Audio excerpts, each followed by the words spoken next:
There's something quietly familiar that happens to many of us after we turn 65.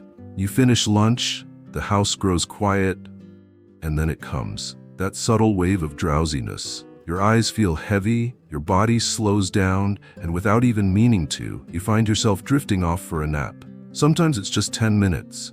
Other times you wake up not knowing what time it is. You wonder, was that normal? Am I just tired? Or is something wrong with me? This small habit, the midday nap, often stirs quiet questions in the minds of older adults. Is it a sign of aging? Is it a healthy reset? Or is it something we should be concerned about? Because while some say napping is good for the heart, others warn too much daytime sleep could mean cognitive decline. So which is it? The truth is, napping after 65 is not as simple as it seems. It's not just about feeling sleepy. It's about what your body is trying to tell you, and whether your nap is healing or hiding something deeper. We don't talk about this enough. We often joke about Grandpa falling asleep in his chair or needing a snooze after lunch. But beneath those little naps may lie stories of loneliness, chronic fatigue, medication effects, or changes in the aging brain. On the other hand, napping can also be a powerful way to refresh the mind, boost memory, and calm a nervous system that's been carrying too much for too long. It all depends on how and why you nap.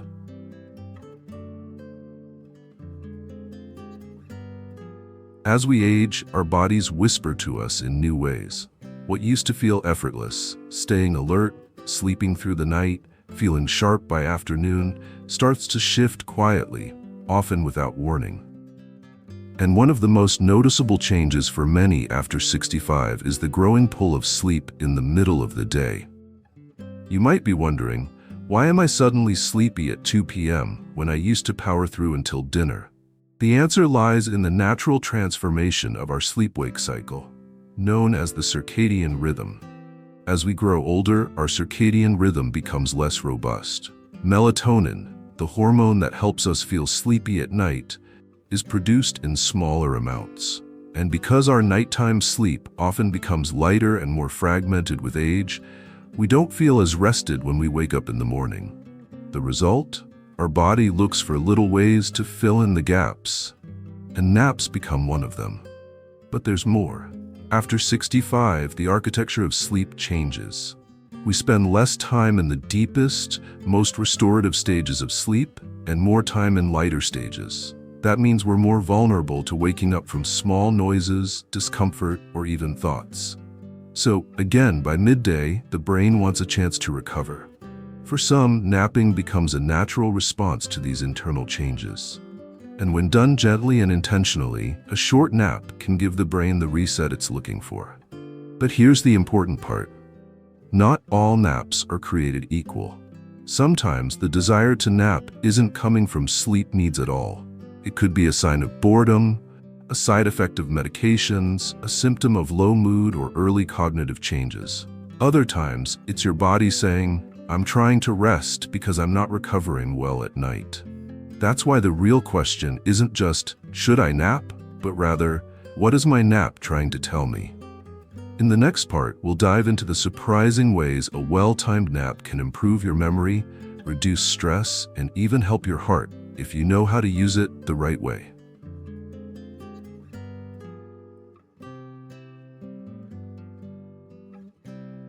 Now that we understand why your body craves rest during the day, let's talk about what a well-timed nap can actually do for you. Because here's the truth. When used wisely, a nap is not a sign of weakness. It's a sign that you're listening to your body and giving it a small window to restore, recharge, and reset. So, what are the real benefits of napping after 65? Let's begin with your memory. As we age, we often notice little slips, forgetting names, misplacing items, repeating stories.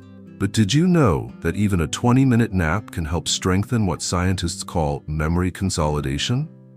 It's the brain's way of filing what you've learned, heard, or seen, so it doesn't get lost in the noise. A short nap gives your brain a quiet space to do that important work. It's like hitting save on your mental desktop. And then there's stress. That invisible weight many older adults carry without saying a word. The worry about loved ones, the lingering grief, the uncertainty of tomorrow. A calming nap, especially one taken in a peaceful space, can gently lower stress hormones like cortisol. It slows the heartbeat, quiets the mind, and allows your nervous system to come out of alert mode, even if just for a few minutes. And what about your heart? Research shows that regular short naps, we're talking 15 to 30 minutes, can actually reduce the risk of heart disease. Why? Because they help lower blood pressure, reduce inflammation, and give your heart a chance to relax in a world that rarely slows down. But here's the beautiful part. It's not just your brain or your heart or your nerves. It's the you that returns after a good nap. Clearer, softer, more able to face the rest of the day with patience. That's the real gift. It's not just about energy. It's about reclaiming the gentle version of yourself that sometimes gets lost in fatigue.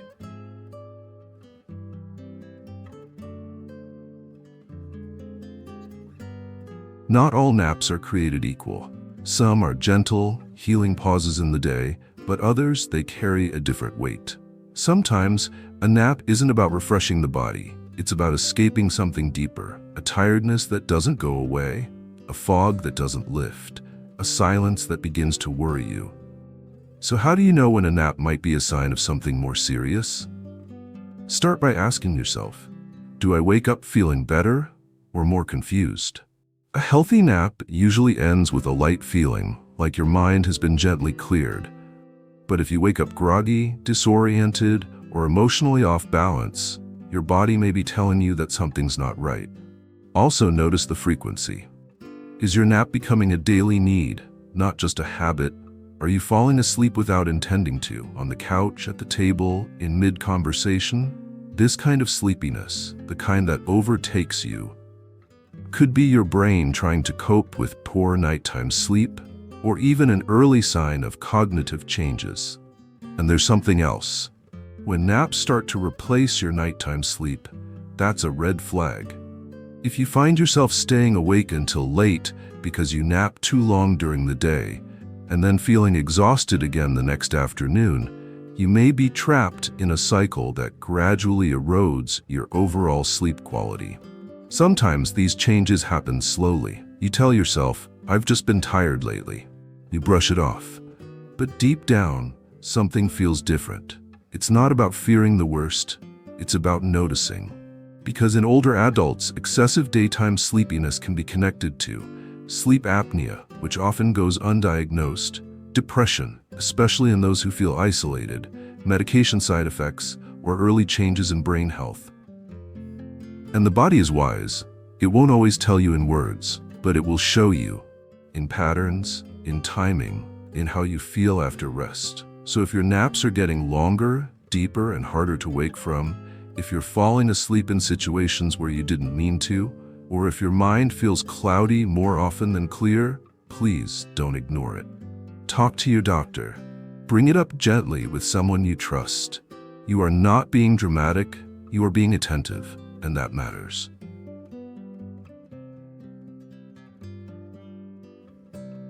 So you've decided that a nap might help, not hurt. That's good.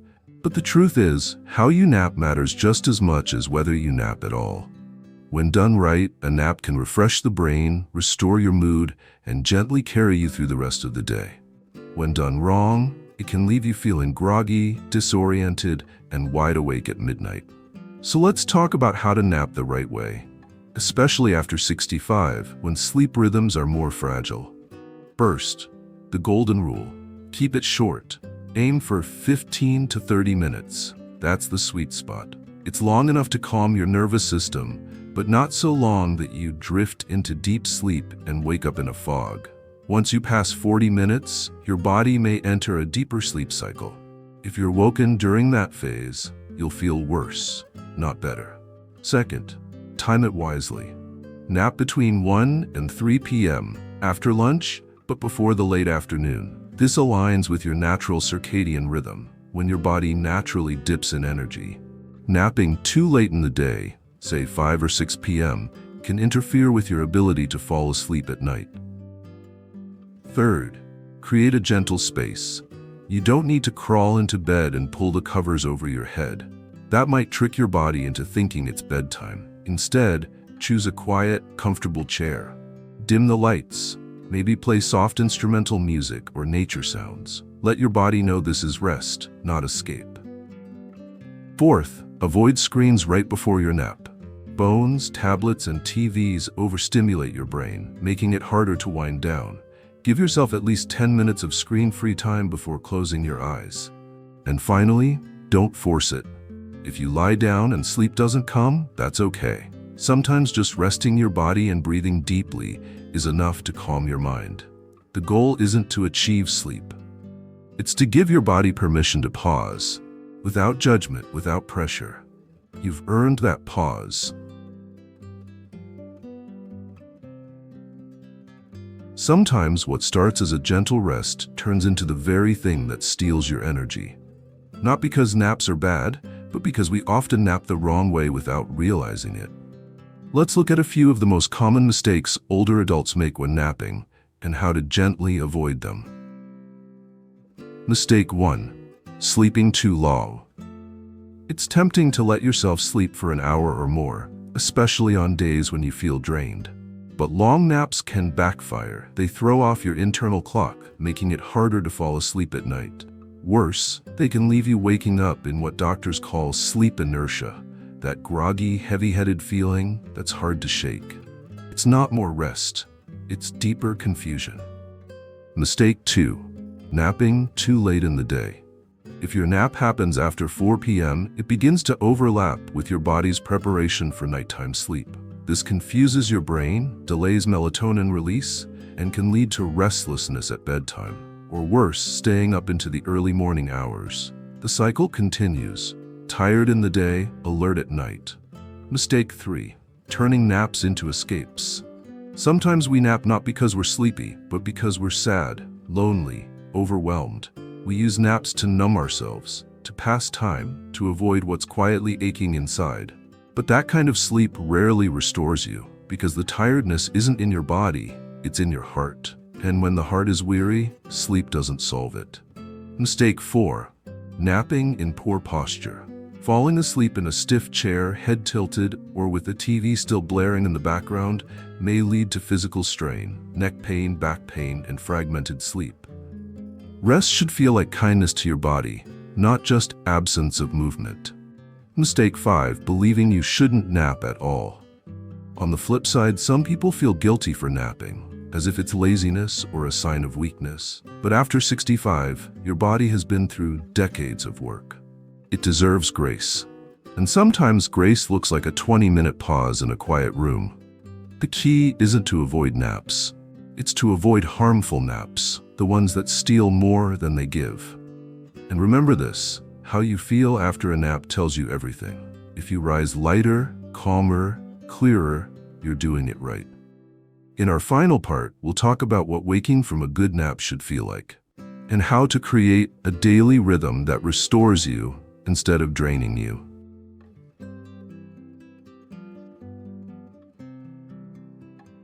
There's something quietly beautiful about waking from a nap that truly heals, not just the body but the spirit too. It doesn't feel like waking up from a deep sleep. It feels like coming home to yourself. Your thoughts are calmer, your breath is slower, the world feels less heavy. That's how a restorative nap after 65 should feel. Not groggy, not guilty, not disoriented, but gently renewed. And this peace, if nurtured carefully, can carry into your evening, helping you approach dinner time, sunset, and even sleep itself with more balance and grace. Because after a day that honors your needs, your night responds with deeper rest. The cycle begins to heal. But here's what matters most. Taking a nap doesn't mean you're weak. It means you're wise. It means you've learned to listen to your body's whispers instead of waiting for it to scream. And that wisdom, the kind that lets you rest without guilt, is one of the most powerful forms of strength in this stage of life. So the next time you feel that wave of drowsiness come upon you, don't push it away in shame. Pause, allow, breathe, and rest. Not because you're giving up on the day, but because you're giving yourself back to it. Fully present, fully restored. And if this message touched something in you, if it reminded you that rest is not something to apologize for, I invite you to share your thoughts in the comments. Have naps helped you feel more balanced? Or are you still trying to figure out what your body needs? Let's create a space here, where older adults can talk honestly about rest without judgment or fear. Because healing begins when we feel heard. And if you'd like more gentle guidance like this, don't forget to follow Golden Pathways. Together, we're redefining what aging feels like, one quiet, powerful moment at a time.